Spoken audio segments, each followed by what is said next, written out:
Sionismo, antisemitismo, colonialismo europeo, islamofobia, todos siempre tenemos algo que decir respecto al conflicto en Medio Oriente. Sin embargo, pocos son los que saben y pueden darnos luces al respecto. Hoy, como nos comprometimos la semana pasada, tenemos a Robert Brockman para que nos hable del conflicto en Gaza. No se olviden que el sentido común es el menos común de los sentidos. Demos comienzo.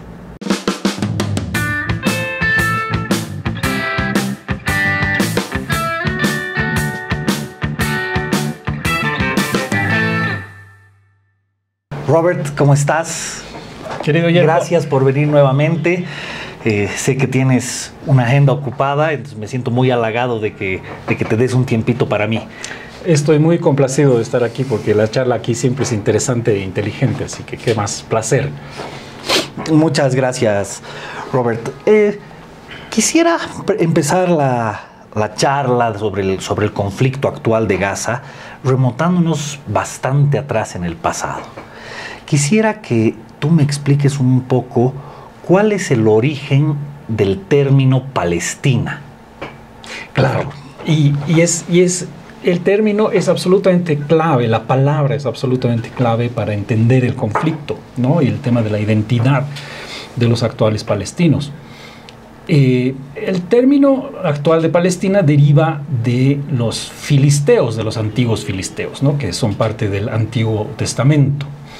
Son mencionados 3 veces en el Antiguo Testamento, una de las veces con Sansón, que es traicionado por los filisteos, ¿no? Y castigado por los filisteos. Sansón era un judío. Luego David y Goliat, la historia famosa, ¿no? Goliat es un filisteo, David es el que va a ser luego el rey de los judíos, que son parte del Antiguo Testamento. Se supone que los filisteos eran uno de aquellos pueblos que se llamaron los antiguos pueblos del mar. Cuando desaparece la civilización minoica, que es la primerísima etapa de la civilización griega en la isla de Creta, desaparece por una serie de causas naturales como maremotos y terremotos y otro tipo de cosas naturales, pero también por el asedio de lo que se llamaban los pueblos del mar. ¿Ya? Son varios los pueblos del mar. Uno de estos pueblos del mar eran los Peleset, ¿ya? Que se supone que eran los antiguos filisteos que se establecen en lo que hoy día es específicamente la franja de Gaza, ¿no? Gaza es una ciudad antiquísima, probablemente previa a los asentamientos judíos, pero interesantemente los antiguos filisteos no tienen absolutamente nada que ver con los actuales palestinos. Si bien la palabra filisteo, la palabra palestino deriva de filisteo, esto es por una cuestión que hacen adrede los romanos en el año 70 y un poco más allá, cuando los pueblos hebreos en el territorio que hoy es Israel se rebelan contra la ocupación romana. En realidad viven rebelados, ¿no? Entonces los romanos, ya muy hartos de los problemas judíos, deciden lo que se llamó la diáspora. Los sacan a los judíos y los mandan a todas partes, pero que no estén en Israel. Y le ponen el nombre que había sido de Israel y Judea, de los reinos de Judea e Israel, le ponen el nombre de Siria-Palestina, ¿no? Prestándose un nombre antiguo, el de los filisteos. Para este entonces los filisteos ya habían dejado de existir hace como 1000 años aproximadamente. Entonces de ahí viene el nombre Palestina. Y el nombre Palestina permanece en el tiempo hasta el siglo XX, ¿no? Hasta el mandato de la Liga de las Naciones, cuando, y sucede luego el Holocausto y viene la fundación de Israel en 1948, en el territorio que los romanos habían llamado Palestina, pero que antes, cuando todavía los judíos lo habitaban, se llamaba el Reino de Judá y de Israel. Entonces, si te he entendido bien, estos filisteos eran un pueblo de una raza muy distinta a los árabes. Eran más cercanos a la raza europea.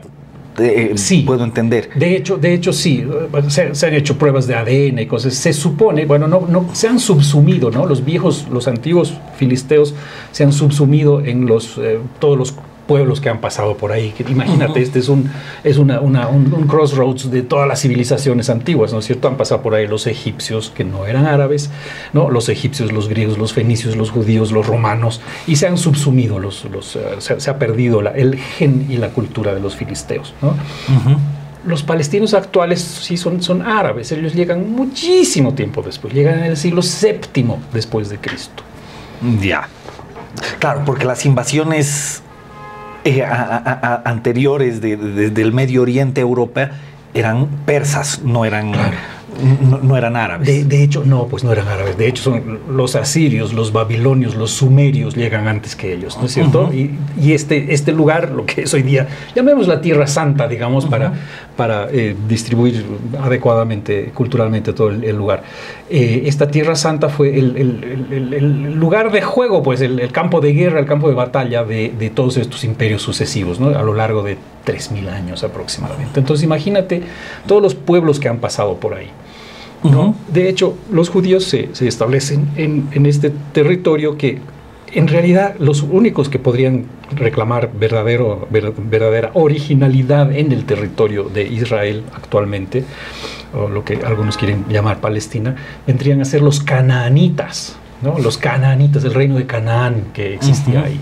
Existía ahí, estaban los canaanitas, obviamente no eran muchos, en aquella época la tierra no estaba muy poblada, ¿no? Y como en el año aproximadamente 3000 antes de Cristo, Abraham, que es el padre de los pueblos semitas, no solamente de los judíos, sino también de los árabes y de otros, sale, se autoexilia de Ur, que era una ciudad importante en el imperio babilonio, ¿no? Se va marchando, peregrinan por el Medio Oriente hasta que encuentran tierras que les gustan en Canaán. Y ahí, interesantemente, el primer documento registrado que existe de una compra de tierras es esta que firma Abraham con el dueño de las tierras de Canaán, que Abraham le compra estas tierras, ¿no? Y establece ahí a su gente, 3000 años antes de Cristo. Es el origen de los futuros reinos de Israel y Judá, que son lo que hoy es Israel y la Cisjordania. Interesantemente, lo que hoy es la Cisjordania es Samaria y ¿Jerusalén? Las tierras son Samaria y Judea. Samaria y Judea. Exacto. De acuerdo. Ok, entonces sigamos avanzando en el tiempo. Los romanos se cansan de la constante rebelión judía y los disgregan, más o menos lo mismo que hicieron los incas con los aymaras aquí. Exactamente. ¿No? Los disgregan para que no se unan y sigan molestando. Cuando cae el imperio romano de Oriente, estas tierras entran en posesión del imperio otomano, de Mehmed II y demás. ¿Qué tratamiento dan a los judíos los otomanos? Pero mucho antes, yo creo que podemos llegar ahí ahorita, pero mucho antes, en el siglo VII surge el Islam, ¿no? En Arabia, en las profundidades del desierto de Arabia Saudita. El profeta Mahoma recibe el dictado del Corán de parte personalmente de Dios, y es un hombre muy carismático, y esta religión prende en este pueblo árabe, ¿no? De Arabia Saudita, que estaba compuesto básicamente por pastores de ovejas, ¿no? Pero que se conforman. Vienen esas cosas interesantes, ¿no? Que van a suceder a lo largo de la historia. Viene esa especie de fuego sagrado que los impele, los impulsa a la conquista de otros territorios y a la conversión de otros pueblos. Salen con una fuerza gigantesca de la península de Arabia, recorren el Medio Oriente, obviamente. El territorio de Israel es uno de los territorios importantes que ocupan, ¿no? De hecho, por este motivo es que Jerusalén es una de las ciudades santas del Islam, ¿no? Junto con la Meca. Porque el profeta Mahoma hace unas promesas ahí, está ahí el templo de la roca, etcétera, ¿no? Pero esto es en el siglo VII, ¿no? Entonces, En esta época existía en lo que hoy día es Tierra Santa o Israel, incluso en el norte de África, lo que hoy día es Egipto, etc., otros pueblos que hablaban otras lenguas, ¿no? En Egipto se hablaba griego. Cleopatra era una Ptolomea, ¿no? Entonces ella era descendiente de griego, se hablaba griego, obviamente había elementos de los antiguos faraones, todo aquello, pero se hablaba griego. Un poco más al occidente se hablaba latín, ¿no? Cuando llegan los musulmanes, nada, pues eso se acabó. El idioma oficial de la religión musulmana, del Islam, es el árabe. Se debe entender y se debe leer el Islam, el Corán en árabe, ¿no? Entonces eso hace que esta tierra se arabice, obviamente. Entonces, bueno, empiezan a quedarse ahí en esta tierra los árabes y luego con el tiempo llegamos muchísimo más tarde al tema del Imperio Otomano, ¿no? El Imperio Otomano, que es digamos así, el sucesor en estas tierras del Imperio Romano de Oriente. Entonces, el Imperio Romano de Oriente es un reino que tiene un tratamiento, es una larguísima ocupación otomana, ¿no? Son cientos de años. A lo largo de todos estos cientos de años se produce todo y lo contrario de todo, ¿no? Hay buen trato, hay maltrato. En general, los judíos se sienten bastante bien tratados, diría yo, en términos relativos. A partir de la diáspora, una gran cantidad de judíos se van a España. Yo te diría que la mayor cantidad de judíos se van a España, que estos son los judíos sefarditas. Pero otra gran cantidad importante de judíos se va hacia lo que se va a convertir en Constantinopla, ¿no es cierto? Constantinopla es una ciudad que tiene una gran cantidad de ciudadanos de religión israelita. ¿Qué es lo que ahora es Istambul? Exactamente. Exactamente, ¿no? Entonces son una parte constitutiva bien importante del Imperio Otomano. Son los que, y lo mismo sucede en España después, ¿no? Son los que manejan las finanzas. Vamos a ver por qué llegan a las finanzas, es un tema bastante interesante, ¿no? Sucede que como los judíos tienen este sentido tan fuerte de la identidad propia, ¿no? Y no es lo normal que se mezclen con los pueblos en los cuales se asientan. Entonces, y ejercen su propia religión. Y la religión en estas épocas antiguas era un tema de primerísima importancia. Entonces, en el caso de los cristianos, pero también en el caso del Imperio Otomano, por supuesto, la gente otomana o la gente española o los cristianos o los otomanos no querían permitir que gente de otra religión cultivara comida, ¿no? ¿Por qué? Porque ¿cómo vamos a comer de las manos de unos herejes? Entonces, prohibidos de ser agricultores, la primera prohibición. Y así se van prohibiendo diversas áreas hasta que finalmente, obviamente hay vaivenes en las épocas, hasta que finalmente los judíos se ven obligados a especializarse en algo, porque son tantos los campos que tienen prohibidos que se especializan, ¿no? Y se especializan en crear sistemas financieros, sistemas de crédito, la economía, ¿no? Y son un pueblo especialmente bien dotado para la ciencia, para un montón de otras cosas. Entonces, pues les va bien. Claro, por algo tenemos tantos premios Nobel, sobre todo en ciencias, pero tú sabes, si has visto algunos episodios anteriores de mi canal, que yo soy una persona liberal. Entonces, tanto mi enemigo jurado como mi gurú en economía, ambos judíos. Karl Marx, ¿no? Hayek, von Mises, todos ellos judíos. Pero no son judíos, ¿eh? Hayek, un von no puede ser judío. ¿Estás 100% seguro? Sí. Bueno, pero en algún lugar lo leí. Es posible. Puede que alguno de los liberales austriacos lo sea, pero von Mises con seguridad que no. Sí. Okay, pero en todo caso están en todo. Ya, sí. ¿No? Sí. Bueno, entonces seguíamos. Durante la Edad Media aproximadamente tenemos al Imperio Otomano, que dependiendo el emperador que les haya tocado, habrán sido más permisivos o menos permisivos con los judíos, y lo propio todos los reinos cristianos. Me imagino que también depende de la línea que haya mantenido el Papa en aquel entonces. Totalmente variable y dependiente de la corona bajo la cual esté el territorio en el que vivían, ¿no? Sí.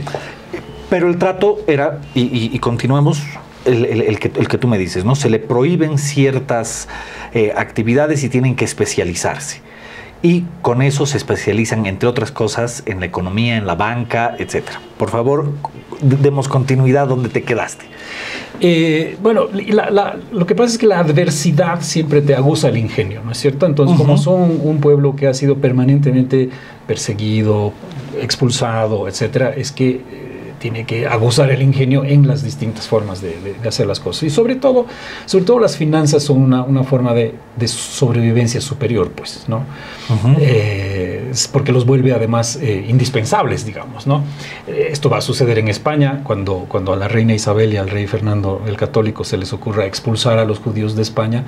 Los judíos eran los que realmente daban crédito, los que manejaban las finanzas. Estoy absolutamente seguro de que la conquista de América hubiera sido distinta y hubiera tenido un manejo mucho más razonable de la economía de lo que hicieron los reyes católicos, si es que no hubieran expulsado a los judíos, ¿no? Sí. Yeah. Ok, ahora demos un paso. Ya tenemos los antecedentes de que durante lo que pasó con los romanos, Edad Media,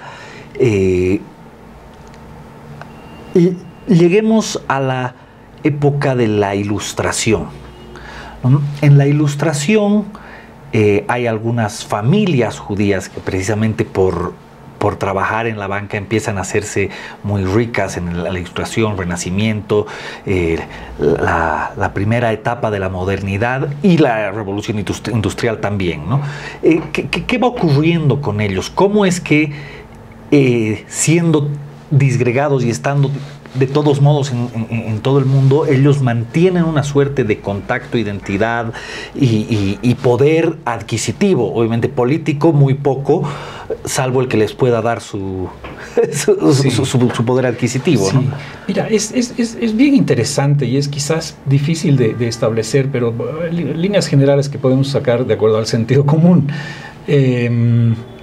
Su sentido de identidad es muy fuerte, ¿no? Es la gran fortaleza del pueblo judío, el sentido de que tú y yo somos judíos, entonces somos hermanos, aunque a veces también se dice que allá donde hay dos judíos hay tres opiniones fuertes, ¿no? Pero básicamente hay un sentido de solidaridad muy grande entre ellos. Así que eso sobre todo es lo que les da un sentido de cohesión impresionante e importante, ¿no? El sentimiento además de saberse diferentes y de que les recuerden constantemente de que son diferentes, ¿no? Entonces eso les crea este sentimiento de gran cohesión. Quizás previo a la Ilustración a mí me gustaría mucho mencionar a Baruch Spinoza, ¿no? Que Spinoza es un apellido español, es ladino, es de los sefarditas. Su familia fue expulsada de España y termina recalando en Holanda. Entonces es un filósofo judío holandés, ¿no? Pero es Spinoza y tiene todo este sistema de ideas que es tan interesante y tan importante. Claro, es uno de los padres del derecho natural. Exactamente, ¿no? Importantísimo. Pero luego, conforme se van especializando, como hemos dicho ya, en las finanzas, pero no solo en eso, también luego lo vamos a ver en temas de periodismo, de creación, de muchas otras cosas. Surgen en la Ilustración, en este periodo, la famosa familia Rothschild, ¿no? Yeah. Que es una especie de semilla y multiplicador de los valores judíos y defensora, digamos, de la identidad y de darle prestigio a lo judío, ¿no? Los Rothschild, los Rothschild son importantísimos en esto. Es una dinastía que nace y se crea en lo que hoy día es el moderno estado alemán de Hessen, que es el mismo lugar de donde sale Hochschild, por eso mi confusión. Y tiene varias ramificaciones, ¿no? Unos Rothschild se van a Londres, que es de donde salen, y luego hay otros Rothschild en Estados Unidos que ya han creado enormes, gigantescas fortunas y un sistema económico, ¿no? Y ellos tienen una identidad judía muy, muy fuerte y ellos la defienden y la proclaman y la expanden. De acuerdo. Ahora, como ya mencionas a los Rothschild, podemos ir a la época de de la primera revolución industrial, y quisiera y lo que fueron los primeros movimientos sionistas, las aliyás, y obviamente como origen de estas aliyás, según yo, los pogromos en Alemania, y no solo en Alemania, en todo el mundo, perdón, no Alemania, Rusia, sí. No solo en Rusia, sino en todo el mundo, pero en un principio muy fuertes en Rusia. Que puedas contar al público qué son los pogromos, qué son las aliyás y cómo nace el movimiento sionista. Sí, claro.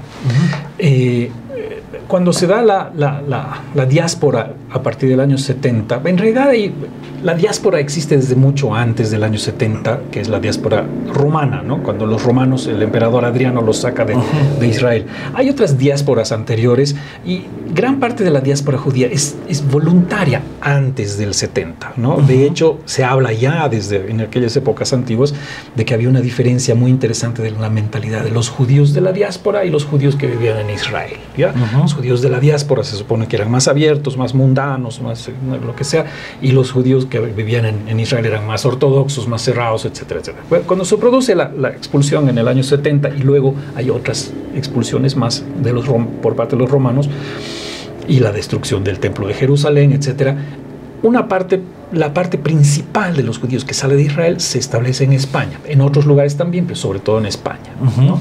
A lo largo del tiempo hay una rama también muy importante que se establece precisamente vía Imperio Otomano y sus predecesores en Constantinopla, Estambul y toda esa zona, y de ahí pasan hacia el norte y ingresan en territorio eslavo, lo que en el futuro va a ser Rusia, Ucrania, Polonia, ¿no?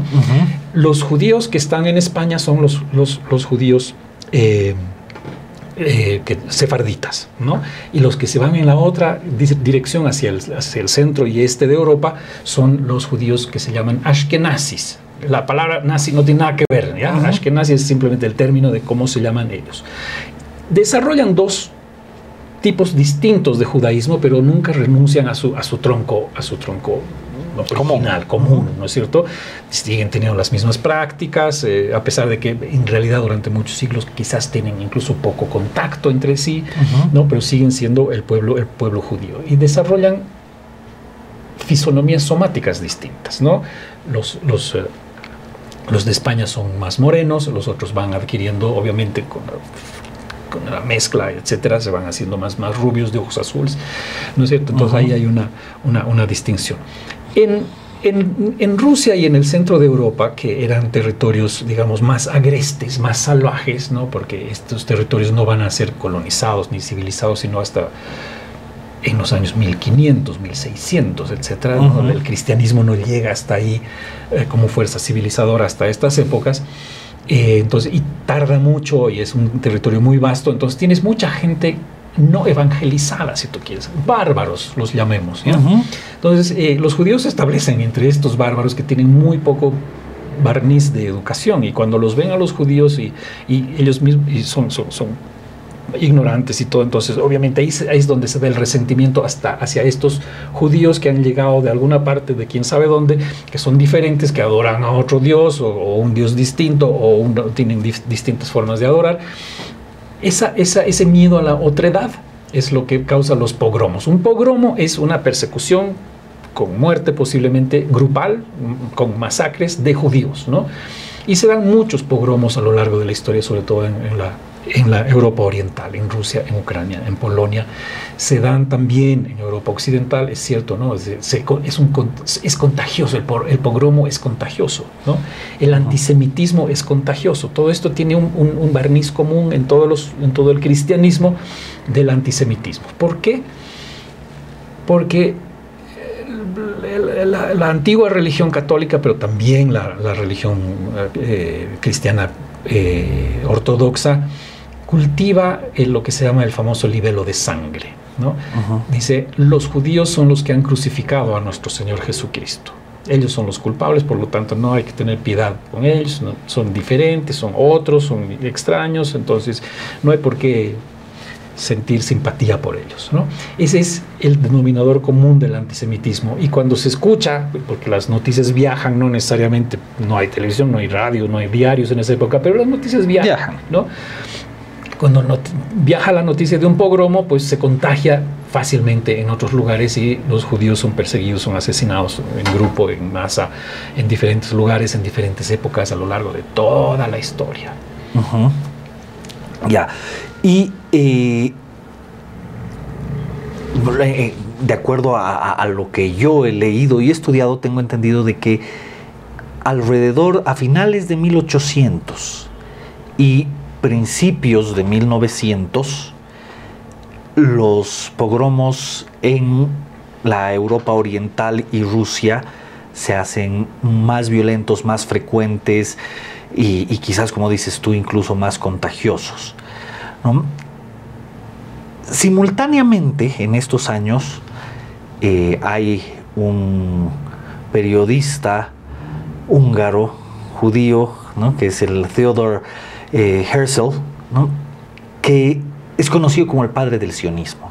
La mayoría de las personas no tiene idea qué es el sionismo. Escuchan sionismo y se les ocurre una especie de logia malvada que quiere controlar el mundo, ¿no? Entonces, yo quisiera que expliques un poquito quién fue Theodor Herzl, si puedes contar un poco el caso Dreyfus, que lo motivó mucho a Herzl, y qué es el sionismo, ¿no? O sea, ¿por qué crea él, no solo él, pero él como considerado como padre, ¿por qué hace el sionismo y qué es el sionismo? Perfecto. Bueno, en el caso específico de Herzl tiene una motivación. Vamos a ir a su motivación primero, que es específicamente el caso Dreyfus, ¿no? Se trata de, en las inmediaciones, no me acuerdo si es un poco después o un poco antes de la guerra franco-prusiana entre Alemania y Francia, en que el ejército francés hace una acusación formal contra un oficial, el oficial de apellido Dreyfus, que es un apellido judío, ¿no? Significa 3 pies, en yiddish o en alemán, ¿no? Y que por ser judío se complica mucho esta acusación. La acusación es de espionaje y de haber espiado y entregado secretos a los alemanes. El caso se complica muchísimo, se convierte en una causa que divide absolutamente a Francia, ¿no? Francia, que es un faro de la civilización y de la tolerancia y de todo eso, se convierte en un país muy dividido en torno al antisemitismo, ¿no? Hay una gran cantidad de franceses que lo quiere matar, lo quiere hacer ejecutar a Dreyfus por ser judío, ¿no? Y es por lo tanto sospechoso de no tener patria, ¿no? Los judíos no tienen patria, esa acusación también tan normal. Entonces se producen pogromos en Francia, ¿no? Y se contagian también a la Europa occidental. Entonces imagínate, si se dan en un país tan civilizado como Francia, ¿qué cabe esperar en la Europa oriental, donde eran mucho más normales? Entonces, y cada vez que había un pogromo desde tiempos muy antiguos, siempre los judíos se lamentaban, obviamente, de haber perdido su antigua patria, ¿no? El reino de Judá, el reino de Israel, del cual habían sido expulsados por los romanos en la antigüedad. Siempre reclamaban de una forma espiritual y muy retórica, pero nunca había una acción concreta para tratar de conseguir o de regresar el pueblo judío a la antigua patria. Herzl reúne a un grupo de intelectuales, periodistas judíos, y dice, pues creemos un movimiento intelectual en pos de el retorno a la patria judía. Volvamos a lo que hoy día se llama Palestina, ¿no? En aquel entonces se llamaba Palestina, fines del siglo XIX, principios del XX. Y entonces surge el término sionismo. El término sionismo simplemente significa, si tú eres sionista, significa que tú crees en el derecho del pueblo judío de tener su propia patria, su propio territorio. Ahora bien, esto va a tener un largo transcurso, un largo decurso, desde su concepción por parte de Herzl hasta que se concrete, porque, bueno, y entonces llega nada menos que el Holocausto, ¿no es cierto? Tanto el gobierno nacional socialista del dictador del bigotito como las potencias occidentales, se ponen a buscar una patria para los judíos europeos, ¿no? El principal objetivo de los nacionalsocialistas nazis era el deshacerse de los judíos, ¿no? Los veían como un cuerpo extraño en la nación aria, digamos. Entonces, esa era su primera intención, deshacerse de ellos, que se vayan a otra parte. ¿A dónde mandarlos? En el libro que hemos escrito Raúl Peñaranda y yo, que se llama Escape a los Andes, la vida de Mauricio Hochschild, hemos enumerado alrededor de 30 esfuerzos, por lo menos 30 esfuerzos, tanto de los malvados como de las potencias occidentales, para encontrar un lugar a donde mandarlos a los judíos. ¿Ya? Ecuador, Madagascar, Alaska, países del África, hay varios, se pagan estudios muy caros para ver a dónde se los puede mandar, ¿no? Esta búsqueda de tierras es también considerada un movimiento sionista, es buscarle una tierra a los indirectamente, judíos. Digamos, no es que los querían beneficiar, querían encontrar un lugar donde no molesten, digamos, ¿no? O sea, donde pudieran deshacerse de ellos, pero tampoco querían recibirlos ellos. Entonces, un lugar donde puedan estar sin que molestaran a nadie. Esa era un poco, era deshacerse de la molestia que significaban en ese momento. Todos estos esfuerzos fracasan porque llegamos a la guerra, ¿no? Se cierran todos los mares, se cierran todas las fronteras y ya no hay cómo deshacerse de ellos. No los pueden sacar de Alemania. Entonces es donde el gobierno nacionalsocialista determina que los necesitan exterminarlos. Volvamos un poquito a finales de 1800 y principios de 1900. Ante los pogromos, ante el nacimiento del movimiento sionista, aparecen las aliyás, que son los movimientos migratorios hacia Tierra Santa por parte de los judíos.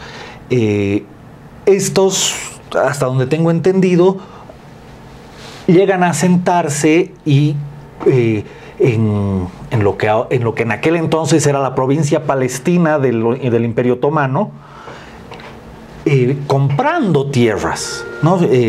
Has mencionado tú hace un momento a la familia Rothschild, ¿no? Tengo entendido que uno de ellos, no recuerdo el nombre, era muy impulsor del movimiento sionista. Tengo entendido que ha financiado parte de las compras de tierras ahí. Y sé que desde 1904, 1905, la población judía ha ido incrementándose paulatinamente hasta finalizar la Segunda Guerra Mundial. ¿Tú tienes idea más o menos del avance de la densidad poblacional judía en esta zona? No tengo cifras, no es un tema que yo haya mirado mucho, pero sí sé, es comúnmente conocido que hay una migración por goteo hacia Palestina, ¿no? Hacia Siria, Palestina, que era en este momento todavía parte del Imperio Otomano y que va a dejar de ser parte del Imperio Otomano después de la Primera Guerra Mundial. ¿No? Con la Primera Guerra Mundial se fragmenta el Imperio Otomano y esta parte del Medio Oriente es repartida entre Francia y Gran Bretaña, con unas fronteras absolutamente arbitrarias, ¿no? Agarran una regla, es así, ¿no? Con ángulos rectos, porque claro, ahí no hay ríos, no hay montañas, solo hay desierto, pero no toman en cuenta en absoluto las poblaciones, las tribus de qué lado eran, de qué etnias, entonces quedan divididas en diferentes países, ¿no? Etnias que eran parte del mismo tronco. Entonces es una partición bastante arbitraria, pero nada puede parar este flujo pequeño por goteo de los judíos que van llegando a lo que había sido su antigua patria, ¿no es cierto? La antigua patria judía, donde había estado el templo de Jerusalén, ¿no? A la propia Jerusalén, que era su patria espiritual, etcétera, etcétera. Y esto obviamente se va a ver fortalecido gigantescamente después de la guerra y después del Holocausto, cuando salen escapando de Europa sin querer saber nada de aquella Europa que los había rechazado, que los había intentado destruir, y pues entran en masa a estas tierras que entre tanto habían sido ocupadas también por los árabes. No hablemos de los palestinos todavía, porque no había palestinos entonces, ¿no? Había sido ocupada por los árabes a partir del siglo VII. Entonces, aquí es donde se da el primer choque, ¿no? Hay tierras que los judíos han comprado, pero también hay otras tierras que probablemente han sido ocupadas de manera violenta. Y a partir de aquí tenemos el gran dilema que comienza el siglo XX y que se sigue hasta nuestro siglo XXI, con la actual guerra de Gaza y todo lo que está sucediendo. Antes de pasar al quiebre de después de la Segunda Guerra Mundial, las poblaciones árabes que existen en esa zona tenían una identidad nacional propia, eran el reino de Palestina, o eran tribus nómadas, eran asentamientos pasajeros. Si tienes idea de cuál era la condición de los árabes que ocupaban el mandato británico de Palestina en aquella época. Sí, mira, era un mosaico bastante interesante de etnias, de culturas, de diferentes grados, con diferentes grados de avance, digamos, ¿no? Una muy buena ilustración de esta situación te la puede dar esta magnífica película que es Lawrence de Arabia, del año 1962, que te ilustra maravillosamente la interacción entre las tribus árabes en la península arábiga, en lo que es hoy día el Medio Oriente. Eran básicamente territorios tribales, ¿no? Distribuidos en clanes o en familias, pero el concepto de fronteras les era completamente ajeno. Esto era algo que les habían traído con el Lord Curzon, que es el que había trazado las fronteras con reglas, ¿no?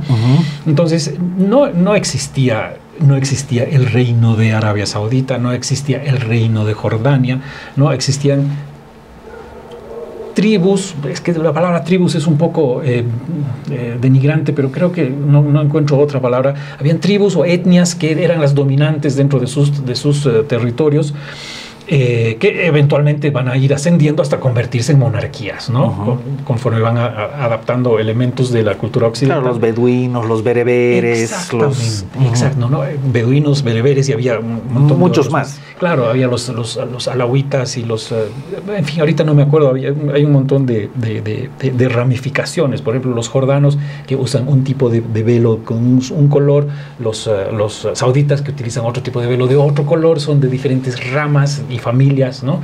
Entonces todo esto tiene significados. Pero no es que hubiera habido una nación árabe.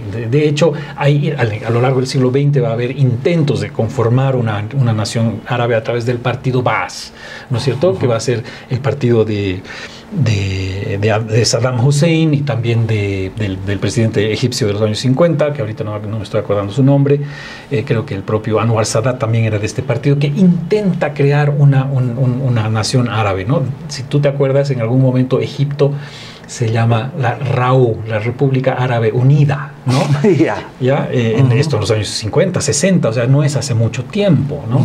Entonces, no existen estas naciones. Y la que realmente no existe hasta los años 1960 es Palestina. No existe un Estado palestino, no hay una constitución palestina, no hay un presidente palestino, no hay una historia palestina hasta 1960, que es cuando comienzan los movimientos de la Organización de Liberación Palestina, etcétera, etcétera.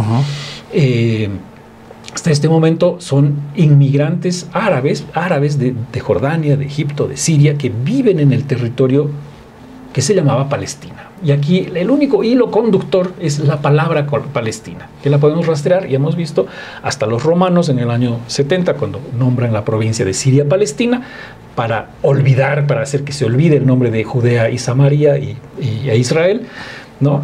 Y sacando de la galera de la historia el nombre de los filisteos, que habían desaparecido hace 1000 años, más o menos antes de los romanos, ¿no?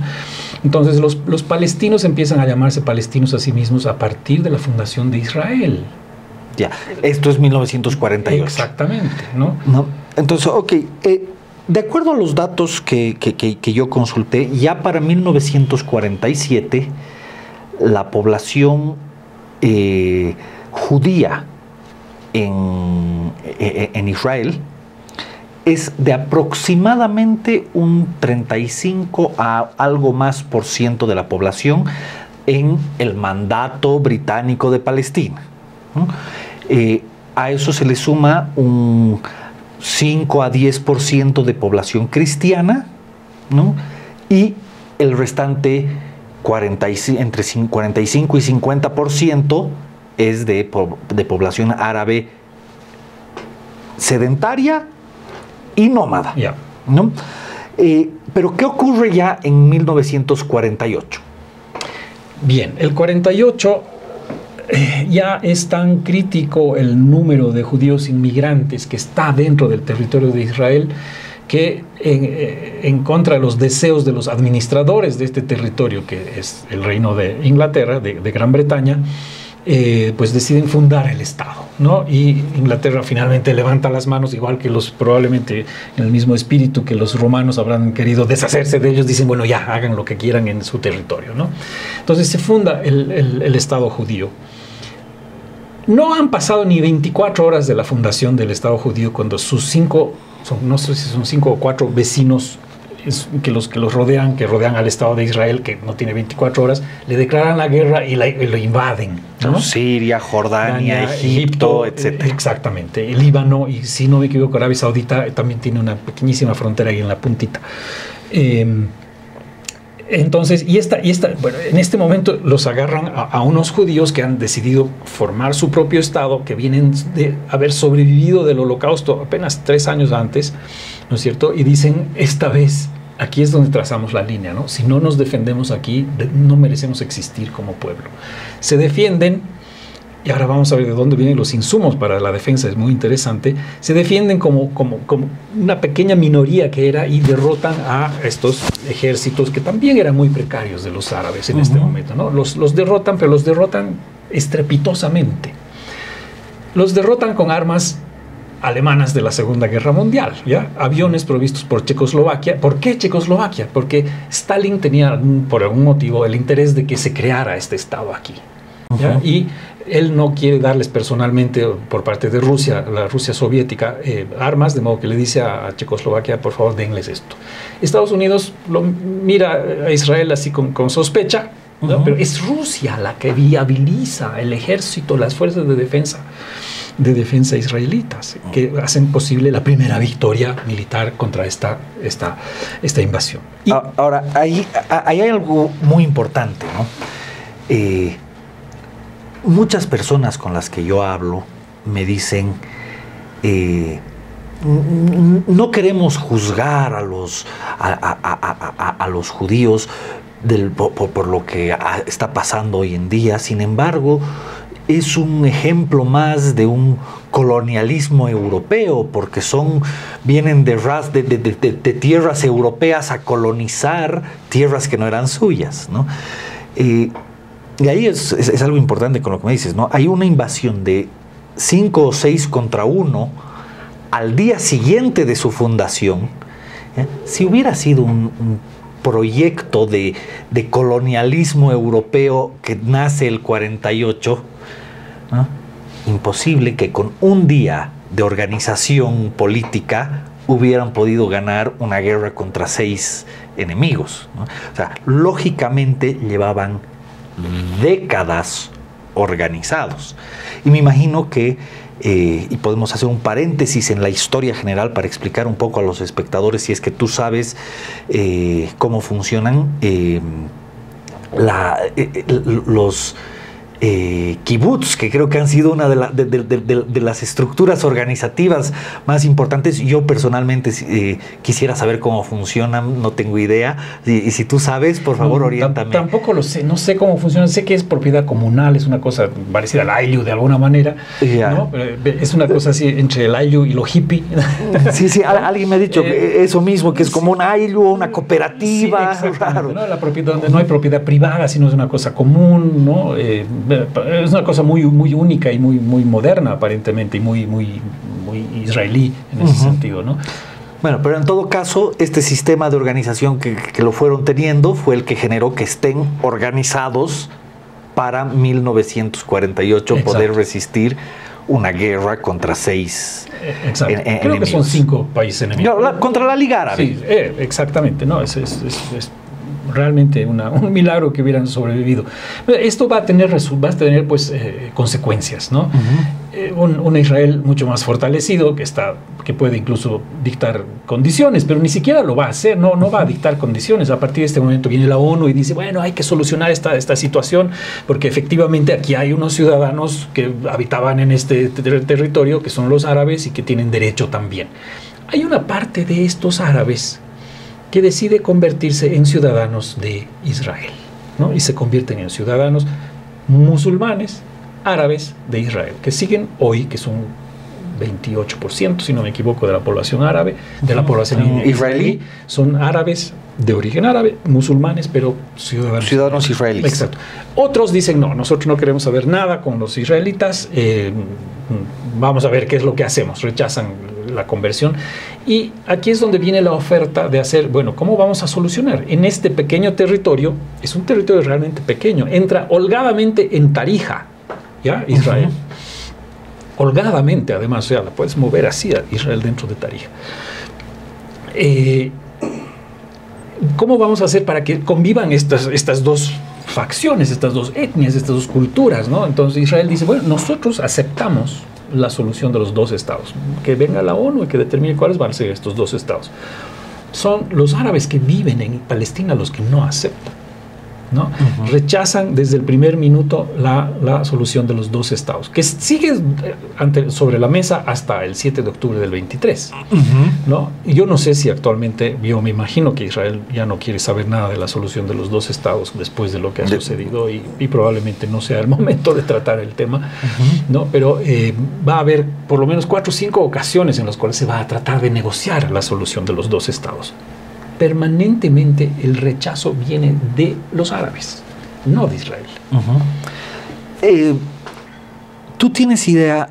O sea, la verdad es que no sé cuántas, son muchísimas veces que desde esta guerra que gana Israel al día siguiente de su fundación, va teniendo Israel contra los árabes asentados en Palestina, posteriormente llamados palestinos, y sus países vecinos, ¿no? En las ahí está la guerra de los 6 días. ¿Tú tienes idea de una cronología de cómo va ocurriendo esto? Si puedes explicarnos. Sí, aproximadamente. A ver, déjame ver. La siguiente vez que sucede una guerra es en el año 56, cuando se da el problema del canal de Suez. El presidente Gamal Abdel Nasser, del partido Baas, que es el mismo partido de Saddam Hussein, en el año 1956 decide nacionalizar el canal de Suez. ¿Ya? El canal de Suez había sido construido por los ingleses y los franceses a fines del siglo XIX.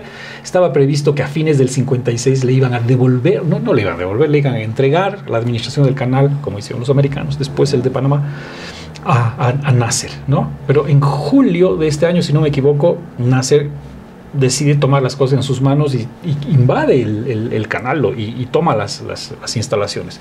Esta es una gigantesca humillación para las dos viejas potencias, Francia y Reino Unido, ¿no? Exacto. Entonces, estas dos potencias tratan, para hacer la historia muy corta, tratan de arreglar y nombran un proxy para solucionar su problema, que es Israel, ¿no? Asusan la guerra para que Israel recupere el canal de Suez para ellos. Israel cae en la trampa, hace esta guerra, no por falta de provocación, porque también los egipcios tenían muchas ganas de entrarse y estaban preparando para... Siempre han sido guerras las israelitas de contención o de prevención. En este caso lo hacen. El tema pasa a la ONU, etcétera, en fin, pero ya ha tenido Israel su primera guerra preventiva. La siguiente es la del año 67, es la guerra de los 6 días. ¿ya? En esta guerra, otra vez, los mismos enemigos del 48, los 5 países invaden Israel. Esta vez ya muy bien armados por la Unión Soviética, ¿ya? Los soviéticos han armado muy bien a estos ejércitos, pero... Esta vez los arman a ellos, no a los judíos. Exactamente. ¿Ya? Y entonces... Israel, con la magnífica preparación que tiene su ejército y con su muy buen sistema de inteligencia, pues estaba preparado y no solamente rechaza la invasión, sino que además gana territorios en Siria, en Líbano y toda la península del Sinaí, ¿no? Toda la península del Sinaí. Pierde Egipto. Y podrían haberse quedado con ese territorio, pero eventualmente van a decidir devolverla para que no nos pelearemos, ¿no? No nos quedaremos peleados. Aquí está tu península, digamos. Ya van 3 guerras, ¿no? La cuarta es el 73, la guerra del Yom Kippur. El Yom Kippur, ¿no? Que son, una vez más, atacados el día de la festividad religiosa del Yom Kippur, por sorpresa, ¿no? Y una vez más, vuelven a perder todos los territorios. Y una vez más, Israel vuelve a devolver los territorios. Pero esta vez se queda un poquito en Siria, con los altos del Golán, si no me equivoco. No me acuerdo el detalle. En todo caso. Y la siguiente va a suceder otra vez en 1982. ¿Ya? En el 82, los palestinos ya han sido expulsados de Gaza y de estos territorios que la Organización para la Liberación Palestina de Yasser Arafat, que es una organización universalmente conocida por ser una organización terrorista que ponía bombas en París, en Londres, en Nueva York, en todas partes en Europa, había sido expulsada finalmente y se afinca en el sur del Líbano. Y desde el sur del Líbano lanzaba, igualito que hace Gaza ahora, cohetes, hasta que Israel dice, bueno, basta, ¿no? Basta. Entonces invade el Líbano, ahí había un montón de campamentos de refugiados palestinos. Obviamente es una guerra donde va a haber muertes y todo, pero obviamente cesan los ataques, ¿no? Que era lo que buscaba Israel. De todas maneras, devuelve los territorios al Líbano. Se acaba finalmente la OLP, eventualmente va a morir Arafat de viejo. Hay unas negociaciones entre Israel y la organización palestina auspiciadas por Clinton en el año 93, 92, no me acuerdo, ¿no? Estaban en buena disposición para llegar a algún tipo de solución, pero no se llega. Y esa fue la última antes del 90. El 90 aparece ahí la primera guerra del Golfo, ¿ya? Es entre Estados Unidos, o la coalición liderada por Estados Unidos, e Irak. Israel no es parte de esta coalición, no tiene vela en este entierro, pero sin embargo Irak le manda misiles, ¿no? Porque pucha, es una buena idea mandarle misiles a Israel y le tiran una serie de misiles. Israel no reacciona, ¿ya? Dice, bueno, ya tienen suficiente con Estados Unidos, que Estados Unidos solucione. Bueno, finalmente ya sabes todo lo que pasa con Irak, ¿no? Ese fue el último ataque.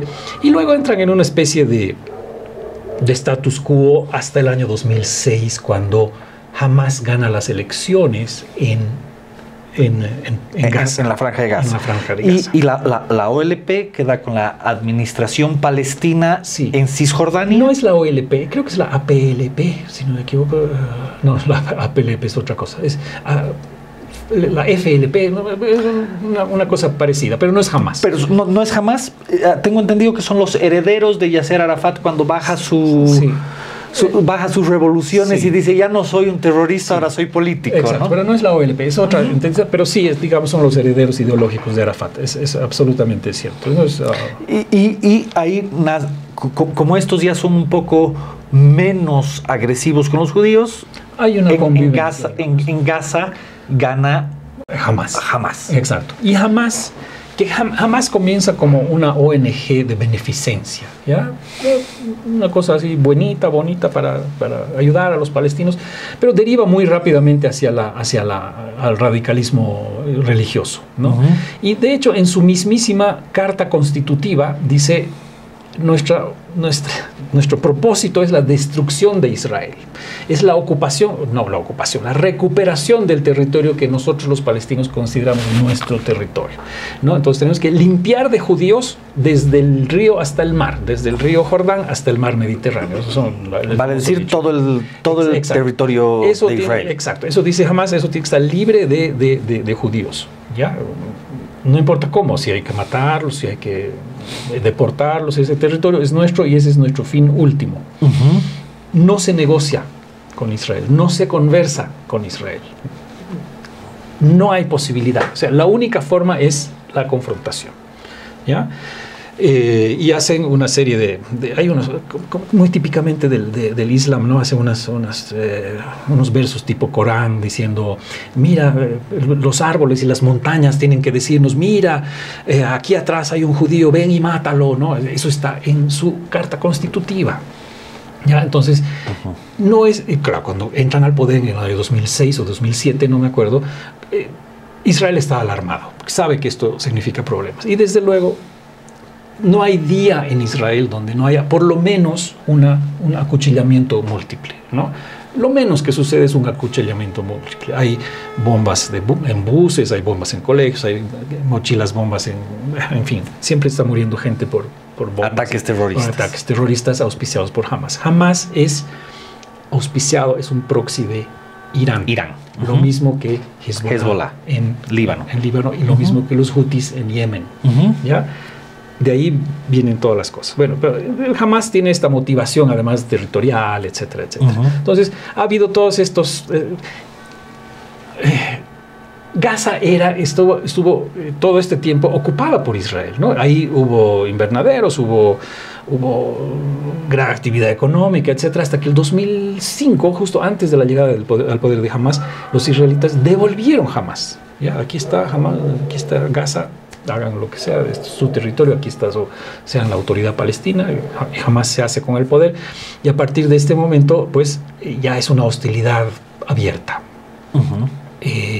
Llegamos a, esto es interesante, llegamos al año 2016, es presidente de Estados Unidos Trump, y Trump, con todo lo que es Trump, auspicia un evento que se llama los Acuerdos Abraham. ¿Ya? Los Acuerdos Abraham son unas negociaciones muy delicadas auspiciadas por Estados Unidos, pero llevadas a cabo por Israel con los vecinos árabes, no con los vecinos inmediatos, con los vecinos que están al lado de los inmediatos y más allá, con el mundo árabe en general. ¿Qué buscan los Acuerdos Abraham para Israel? Buscan ni siquiera relaciones amistosas, el reconocimiento del derecho a existir. ¿Ya? Lo logra con Marruecos, lo logra con Túnez, lo ha logrado con los Emiratos Árabes Unidos, ¿ya? Que son muy árabes y son muy militantes, ¿no? Entonces ha logrado que estos países reconozcan el derecho de Israel a existir, con la posibilidad de que en el futuro tengan relaciones diplomáticas, comerciales, lo que fuera. Estaban a punto de firmar el Acuerdo de Abraham con el más importante de los países árabes, que es Arabia Saudita. ¿Ya? Si esto hubiera Arabia Saudita es el archienemigo de Irán. ¿Por qué? Porque los dos representan dos ramas distintas del Islam, ¿no? Claro, unos son chiitas y otros son sunitas. Y les falta estar en guerra nada más, ¿no? O sea, hay masacres de unos y otros, ¿no? Los chiitas masacran sunitas y los sunitas masacran chiitas, etc. Estaban a punto faltaban semanas ya para firmar el acuerdo de Abraham con Israel, los árabes sauditas, cuando sucede el ataque del 7 de octubre. El principal objetivo del ataque del 7 de octubre era hundir los acuerdos de Abraham y sobre todo impedir que Israel firme el acuerdo con Arabia Saudita, porque eso le hacía un contrapeso fatal, sobre todo a Irán. Eso ya era una masa crítica. Claro, ¿no? Jamás tenía que saber cuáles eran las consecuencias de su ataque. Quizás no esperaban ese nivel de respuesta, pero estaban seguros, o sea, difícilmente no sabían que iba a haber una respuesta seria por parte de Israel. Exactamente, ¿no?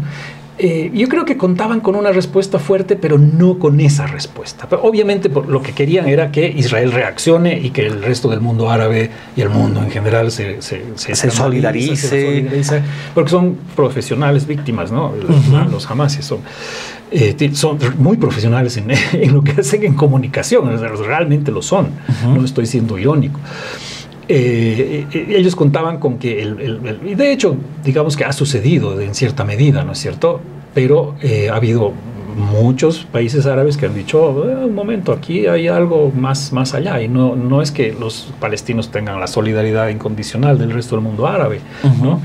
Y el mundo se ha visto así, dividido entre aquellos que creemos en el derecho de Israel de tener un Estado, yo lo creo, ¿no? Y aquellos que no quisieran que Israel tenga un Estado. Hay un dicho muy bonito que encontré el otro día que dice: la extrema izquierda en Europa quisiera que los judíos se vayan de Israel, y la extrema derecha quiere que los judíos se vayan a Israel, ¿no? Claro, esa es la paradoja del antisemitismo actual. Exactamente. ¿No? O sea, ¿no? Existen ambos lados, sí, aunque con objetivos distintos, pero de tanto derecha como izquierda tiene antisemitismo hoy en día. Como en nuestro anterior programa habíamos hablado en términos civilizacionales, ¿no es cierto? Yo quiero ver este tema también en términos civilizacionales, ¿ya?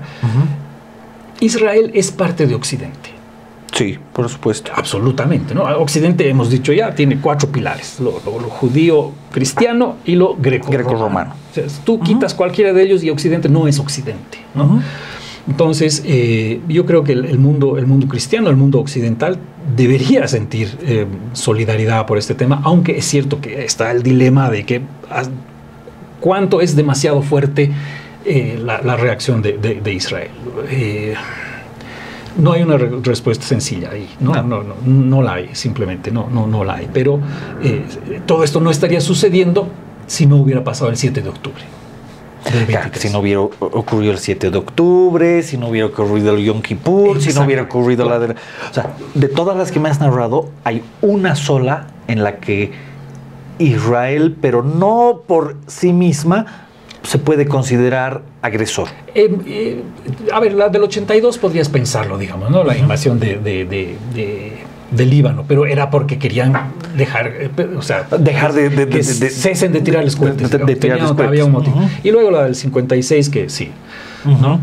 De acuerdo. Y en lo que me dices, cuando que no todos los países árabes los quieren a los palestinos y obviamente reaccionan en solidaridad a los árabes, pero no en particular a los palestinos, ¿no? Es algo que siempre he escuchado comentar a unos amigos muy enterados del tema. Dice, ¿por qué Egipto no les da... No recibe refugiados palestinos? ¿Has visto la frontera de Egipto con Claro, ese es un verdadero muro de Trump. ¿No? Sí. Mucho más que cualquier otro. No los acepta Egipto, no los acepta Jordania. Bueno, ¿cómo no los va a aceptar Jordania? O sea, perdón, ¿cómo los va a aceptar Jordania? ¿No? O sea, si después de las primeras guerras recibieron hasta 400,000 refugiados palestinos para que luego hagan ataques terroristas tratando de matar al rey jordano. ¿No? Sí. Que tengo entendido que estos mismos luego fueron expulsados de Jordania y son los que crearon la OLP en Líbano. Sí. Y tomaron el poder. Y tomaron el poder y destrozaron Líbano, que era el país más cosmopolita en religiones del Medio Oriente. Convivían judíos, cristianos e islámicos relativamente en paz. Todo lo que has enumerado es absolutamente interesante y cierto, pero es interesante también como cuán profesionales son los servicios de publicidad, de propaganda de los palestinos y en explotar el tema del victimismo, ¿no? Para mostrarlos como las víctimas absolutas y realmente no son, pues, ¿no? O sea, no son víctimas completamente. O sea, nada sale de la nada, todo viene por algo, ¿no? Claro. En lo personal, yo defiendo el derecho de Israel, no solo de existir como Estado, sino el derecho a su legítima defensa. Claro, por supuesto. El tener un criterio de si ha sido excesivo o no, prefiero no emitirlo porque no puedo estar seguro. O sea, ¿qué hubiera hecho yo en sus zapatos? Quizás hubiera sido peor. Quizás hubiera apretado el botoncito y mandar misiles y listo. No lo sé. Entonces, no me animo a decir si ha sido excesivo o no. Por otro lado existe pues, el lado humano, ¿no? Uno ve el sufrimiento de las víctimas civiles, sobre todo de niños, ¿no? Y no puede dejar de conmoverse. Y entiendo que ese es la principal motivación de los que defienden a Palestina sin conocer todo este contexto histórico del que vamos hablando, ¿no? Porque es una defensa muy, muy ideológica, ¿no? O sea, si yo soy una persona de izquierda, estoy automáticamente del lado de Palestina. Y no necesariamente pues es así, hay que ver todos los factores. A la gente que reclamaba por qué Israel ha hecho una respuesta tan desproporcionada, ¿no? Hay un argumento israelí que a mí me parece muy, muy, muy sólido. Alguien decía, bueno, si hiciéramos una respuesta proporcionada, tendríamos que entrar y cortarlos en pedazos a hachazos, con asadones, con palas, tendríamos que ir a asesinar a los hijos delante de sus padres, tendríamos que ir a meter niños a los hornos, ¿no? Tendríamos que abrir el vientre de las mujeres y sacar los fetos y mostrárselos ahí y matarlos encima. O sea, ¿cuál es la proporción? Es cierto, han muerto muchos más, digamos, como muertos bajas, ¿cómo se llaman? Casualties, daño colateral. Daños colaterales, ¿no? Pero es muy distinto el que ellos hayan ido a hacer específicamente esto, ¿no? Entonces, es un dilema. Yo, francamente, sé que me estoy metiendo en camisa de 11 varas aquí diciendo esto es más correcto que esto. En realidad es un dilema muy complicado, pero si yo tengo que tomar partido, yo tomo el partido de Israel. Sí. En eso coincidimos completamente. No vamos a tener una discusión como en la anterior entrevista. Y bueno, para finalizar, yo quisiera que te voy a hacer la pregunta más difícil de todas, ¿no? Probablemente sin respuesta ni tuya ni de nadie en el mundo, pero ¿este conflicto tiene alguna posible solución? ¿No? From the river to the sea es la solución que proponen los palestinos, que sabemos que Israel va a dejar todo para que eso no ocurra. Por supuesto. ¿No? Un Estado único, Israel, con población de nacionalidad palestina, no Estado palestino, pero con nacionalidad palestina y pertenecientes a un Estado de Israel, o un país básicamente solo de israelitas y sin palestinos. O la solución de Trump de crear ahí la franja de Gaza como si fuera una colonia de vacaciones. Colonia turística. ¿No? Sí. Mira, las guerras, si hay algo para lo que sirven las guerras, por algo estallan las guerras, es porque tratan de resolver un problema que no tiene solución, ¿no? Y la solución viene después de la guerra, cuando ya se ha roto todo. Ojalá este conflicto sirva para solucionar ese tema, ¿no?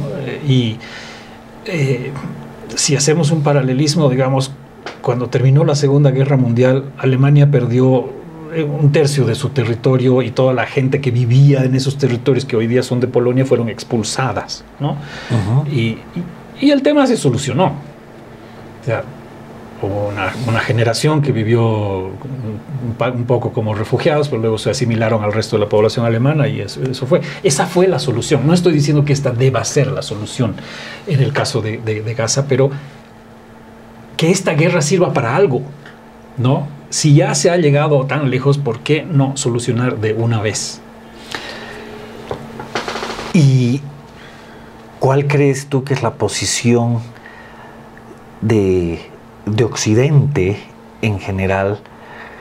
Sabemos cuál es la posición de Estados Unidos, a veces un poquito se entibiece un poco, pero es un aliado de Israel. Pero ¿y Europa? ¿Cuál es su posición? Alemania también es un aliado incondicional de Israel por el pasado que tiene. Alemania tiene una deuda ahí que... Por la deuda histórica. Exactamente. Y ahí no hay nada que hacer, ¿no? Pues Alemania es una masa crítica. Alemania y Estados Unidos son una masa crítica importante de Occidente. En el resto del continente europeo y en el resto de Occidente puede haber variaciones, digamos, ¿no? dependiendo de cuál sea el signo político que gobierne estos países, ¿no? Si son países del signo más izquierdista, van a tener algo más de solidaridad con los palestinos. Pero en líneas generales yo te diría que Occidente se ha perdido un poco en todo su buenismo, ¿no? Es tan buenista que se ha perdido a sí mismo o se está perdiendo a sí mismo. Entonces, si no se recupera, no va a poder hacer nada por sí misma ni para terceros, mucho menos. Yo me animo a decir que no solo se ha perdido en su buenismo, se ha perdido en el wokismo.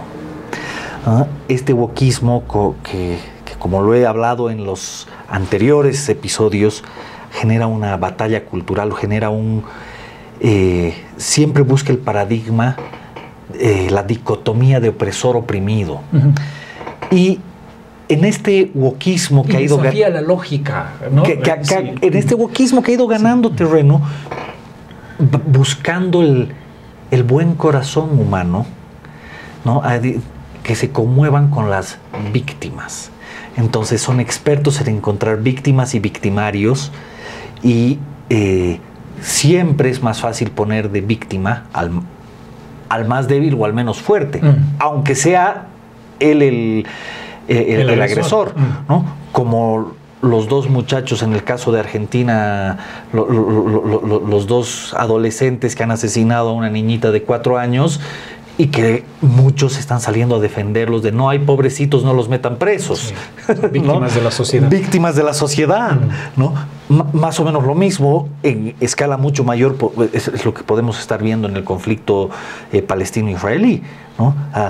Pobrecitos los palestinos víctimas de Israel y ceder en eso, ¿no? Entonces, pero volviendo a lo que decía, pese a este wokismo, pese a este marxismo cultural que se ha introducido un poco en el... No, mucho, no un poco, sobre todo en la izquierda europea, pero en la izquierda, el centro y centro-derecha. ¿Se puede esperar un apoyo a una solución más drástica del conflicto de parte de Europa? Mira, yo concuerdo con lo que dices del wokismo, ¿no? El wokismo creo que ha sido una exacerbación extrema del buenismo, que ha llegado a deformaciones de la lógica y del sentido común y de absolutamente todo, pero creo que ha llegado a su pico y vamos a ver una recesión del wokismo. Sí, ya se empieza a sentir. No, absolutamente, sí. Pero eso no quita el buenismo, digamos. El buenismo va a seguir, ¿no? Va a seguir en una cierta medida. Y eso es lo que hay que temer. Ojalá que el buenismo no impida tener una solución. O sea, y la solución pasa porque tengas una solución drástica que afecte a buena parte de la población palestina de hoy, pero que las futuras generaciones estén libres del odio, de la guerra, de sentirse obligadas a ir a hacer atentados, de tener que entregar tus hijos a la causa yihadista, ¿no? Y que haya paz definitivamente, por lo menos por unas cuantas décadas en Israel. Una vez más lo voy a ver en términos civilizacionales, ¿no? Si vemos un mapa cercano del Medio Oriente, claro, ves a Israel y la pequeñísima franja de Gaza, ¿no? Pero si tú el lente lo alejas, ves Israel, que es una cosita, es una manchita nada más en medio del mundo árabe musulmán, ¿no es cierto? Israel es una cosita, no puedes acusarlos de colonialistas, de ocupantes, de imperialistas, cuando Israel es más chiquito que Tarija, pues, ¿no? Y el resto, y hay 22 países árabes musulmanes que son no sé cuántos millones de kilómetros cuadrados, y que no están dispuestos además a recibir a refugiados palestinos. O sea, ¿cómo es esto posible? Francamente. De acuerdo. Bueno, esta última parte es una discusión de nunca acabar, porque todos queremos que acabe el conflicto con una solución, y como tú sabes, como bien has dicho, no hay una solución clara. Ojalá a raíz de esta guerra que ha sido más fuerte sí ocurra. Con esto vamos a dar por concluida la entrevista, querido Robert, pero te voy a hacer una trampa hoy día, ¿ya? te voy a sacar el compromiso de que vuelvas en otra oportunidad. Voy a abrir un nuevo bloque. No sé cuándo, pero voy a abrir un nuevo bloque de entrevistas para hablar de historia de Bolivia. Maravilla. ¿Ya? Quisiera hablar en un principio de la época de la Confederación Perú-Boliviana. Todavía no he definido mi programa histórico, así que no sé cuándo va a empezar, pero quiero tu compromiso para estar aquí cuando hablemos de eso. Con gusto. Va a ser un verdadero placer, querido Yelko. Muchísimas gracias, Robert. Un gusto tenerte aquí y nos vemos la próxima. Para todos mis escuchas, no se olviden que el sentido común es el menos común de los sentidos. Espero que el episodio les haya gustado. Si es así, pónganle like, suscríbanse y denle un clic a la campanita. Un especial agradecimiento a Only Coffee, que nos ha dado un gran café. Nos vemos el próximo jueves.